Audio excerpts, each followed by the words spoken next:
It is because we took that decision at once across the whole country instead of moving gradually group by group that the problem went in the wrong direction. Do you know there is no politician in this country who has been disrespected as much as me in the past?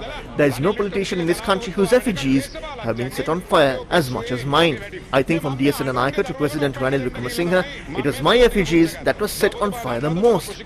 When I was sworn in as the Minister of Agriculture, I did not have the subject of fertilizer under me. I had only the Department of Agriculture and the Agricultural Insurance Board. There is a separate state minister for fertilizers. There were two state ministers for fertilizers. One was Mohan Silva and one was Shashindra Rajapaksa.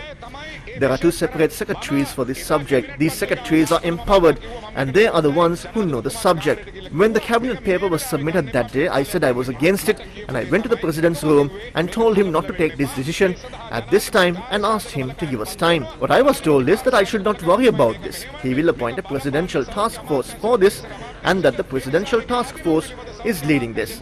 I was told this affects the Ministry of Health and the Ministry of Environment. He said there is a separate Minister of State for this and told me not to worry. I also thought that this is not related to my subject. This is related to the Ministry of Environment and the Ministry of Health. In the end, the Presidential Task Force has not met for a single day.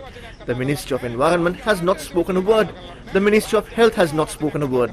And the Ministers of State have not spoken a word either. I had to represent Gotabaya Rajapaksa. I am not responsible for any Chinese vessel with contaminated fertilizer. It is not relevant to me. I did not say this until now because President Gotabaya Rajapaksa was the president of the country, so I did not talk about it. Therefore, I say that as the Minister of Agriculture, I have not intervened in any of the distribution of tenders made to those vessels. It was a separate secretary and a separate tender board.